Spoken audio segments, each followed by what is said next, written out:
C'est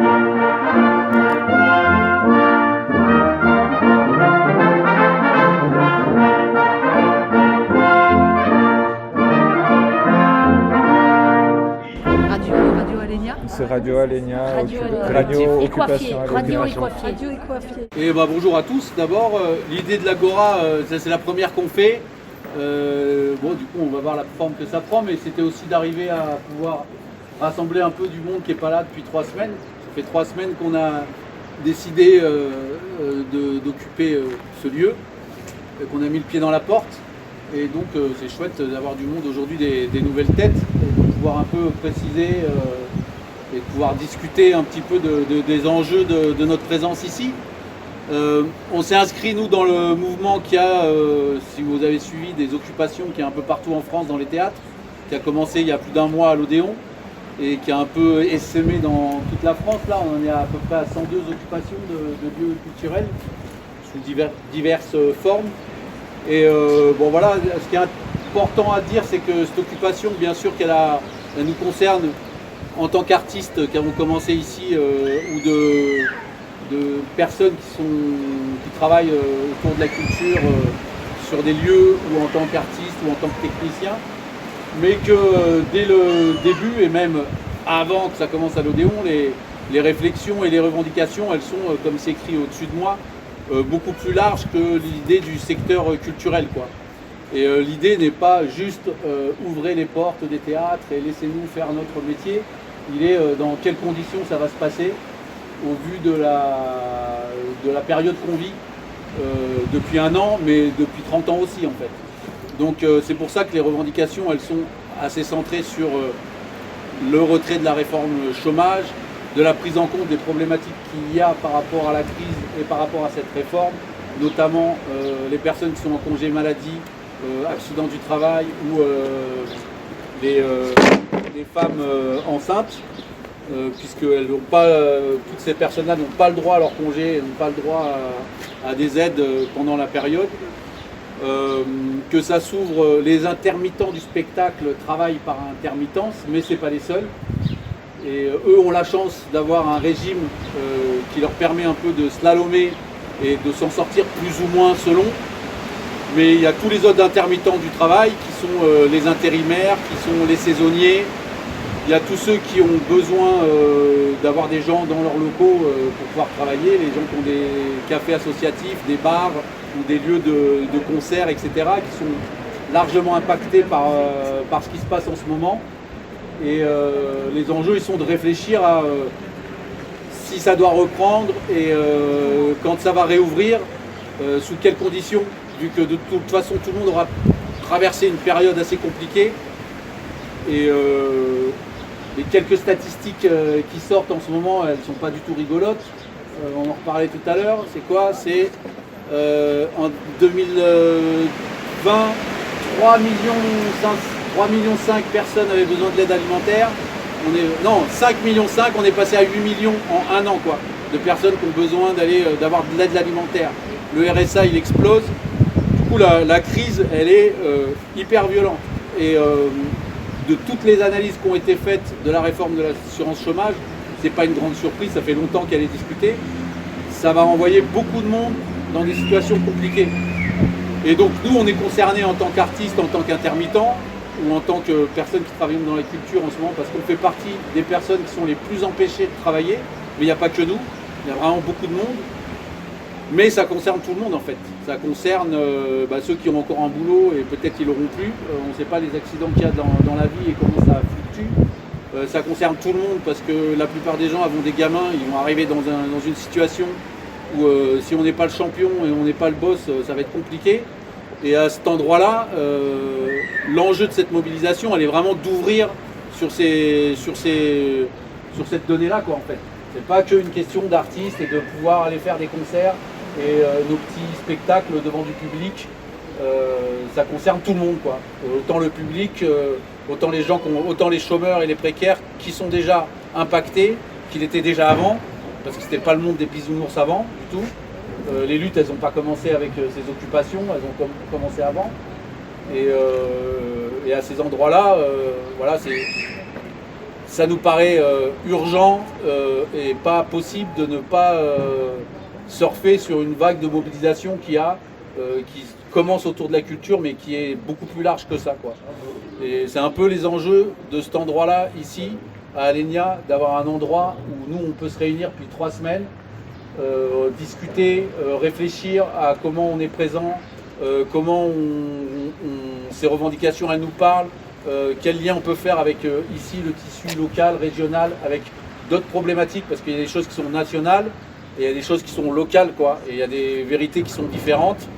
Et une occupation, ça sert à ça. Donc on est content d'avoir des nouvelles têtes. Il y en a tous les jours qui viennent. Et voilà, on invite aussi les Agoras, c'est pour inviter les gens à se sensibiliser à ça, à sentir qu'en fait ils sont concernés et à ouvrir la possibilité de venir nous rejoindre d'une manière ou d'une autre. Il y en a plein. Tout le monde a ses réalités de vie. C'est compliqué d'occuper, c'est compliqué d'être là présent. C'est pas facile tous les jours de maintenir une présence jour et nuit. Par contre, c'est hyper riche en temps de réflexion, en temps de connaissance, pour se donner de la force, de la puissance et des idées. Et c'est ça qui est hyper important dans ce moment-là aussi, quoi. C'est pas nous, Alenia, qui allons faire renverser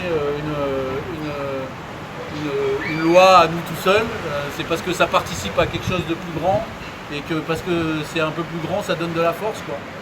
Mais tous les témoignages qui sortent dans les relations qu'il y a en interoccupation qu'il y a à peu près partout, et c'est assez vivant à ce niveau-là, on sent que c'est pas anodin quand il y a un nouveau lieu, quel qu'il soit, même s'ils sont 15, même s'ils sont 3, même si c'est itinérant, qu'il y ait des gens qui rentrent et qui mettent un petit point sur la carte.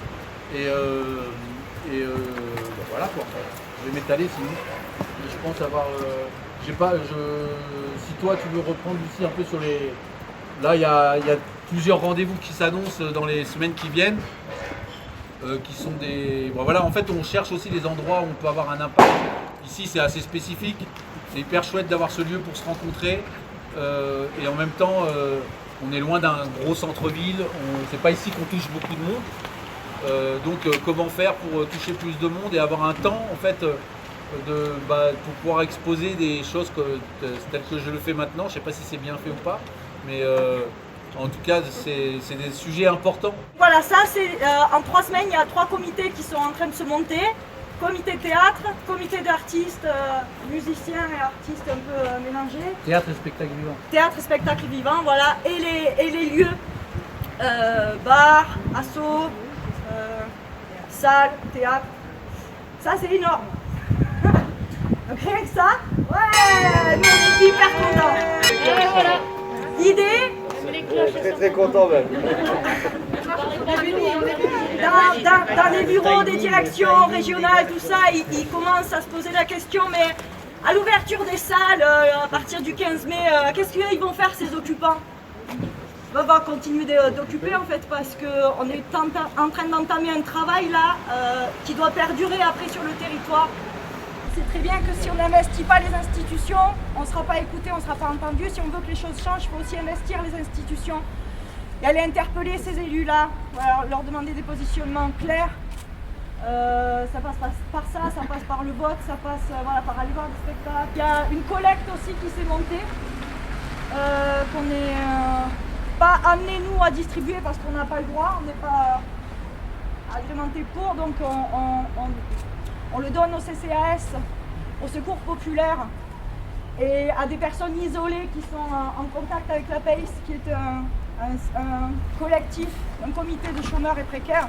Les étudiants aussi. Et les étudiants aussi, on est en lien avec une association pour les étudiants là, de Perpignan. Donc il y a énormément de gens qui nous amènent de la bouffe, qui nous amènent des colis et qu'on peut redistribuer, ça c'est énorme. La solidarité, on voit que ça marche. Ces 3 semaines nous ont permis aussi de sortir de l'isolement. Ça c'était hyper important, de se voir, de se parler, de pleurer, de s'engueuler, de rire. Ça fait un bien fou, ça redonne de la force incroyable. Et il n'y a que ça qu'il faut retenir en fait. C'est que cette force-là, cette machine-là, ce moteur-là qui commence à démarrer, qui a démarré doucement, il n'est pas prêt de s'arrêter, quoi. Les temps forts, alors on se donne rendez-vous le 23 la semaine prochaine, vendredi prochain, c'est le vendredi de la colère.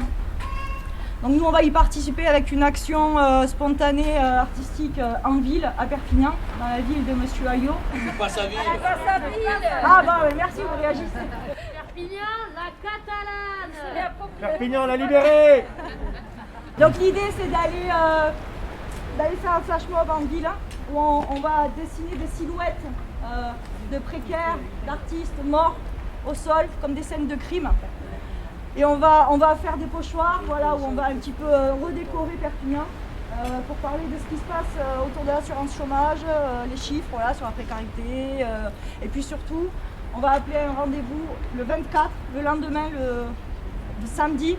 Ici, rendez-vous avec la CGT, le CNT, plusieurs organisations, la PACE, autour de la réforme de l'assurance chômage. Il y aura une conférence voilà, sur la réforme chômage, une grillade le midi. Parce que comment faire venir du monde, il faut leur parler bouffe. Donc on va bouffer le midi ensemble et puis l'après-midi, parole libre avec voilà, des petites prestations. On est en train d'écrire des scénettes. Faut pas que ça dure trop longtemps parce qu'on vous rappelle qu'on n'est pas payé pour le faire, mais ça va voilà, agrémenter aussi cet après-midi de liens et d'échanges. Ensuite, notre rendez-vous le 28, c'est un mercredi. Il y a une projection qui est prévue. On va projeter La Sociale. Un film sur la sécurité sociale, sur l'histoire de la sécurité sociale. Avec une ouillade aussi le midi. Où ça? Wouhou! Ici! Attends, à quelle heure? Attends. Lucie, à quelle heure? Les enjeux encore là, il y a vraiment le fait que on sent que parce qu'il y a eu un mouvement d'artistes, il y a une certaine attention qui lui est donnée. Et que c'est un espèce de devoir pour ceux qui ont de l'attention de l'utiliser pour rendre visibles ceux qui sont jamais visibles dans ces luttes-là, quoi. Et il y a une histoire de solidarité à avoir et que c'est vraiment un des enjeux. Je le redis que c'est pas sectoriel et que les personnes qui n'ont pas voix au chapitre, qui n'ont pas la puissance d'organisation et le fait que depuis des années les choses soient sectorisées, que les regroupements de personnes qui ont les mêmes intérêts soient coupés, et que les personnes qui soient dans la galère, précaires, chômeurs et autres, soient stigmatisées ou remis en arrière, fait qu'ils sont devenus vraiment invisibles, quoi. Et les histoires, elles rigolent pas. Quand on parle avec les gens qui donnent en ce moment à bouffer aux étudiants, quand on parle avec ceux qui voient au jour le jour la situation des gens qui sont bloqués depuis des années à pas pouvoir avoir du boulot et qui sont empêchés d'avoir du boulot, où on leur propose des trucs qui sont ridicules, les situations, elles rigolent pas, quoi. Et c'est vraiment dans cet enjeu où les théâtres et les gens qui ont voix au chapitre, là, et on a une attention, qu'on le veuille ou non, même si elle est transformée par les médias, elle est hyper importante qu'on puisse en profiter pour rendre visibles ces gens-là et ces situations-là, quoi. C'est un enjeu général, quoi, commun.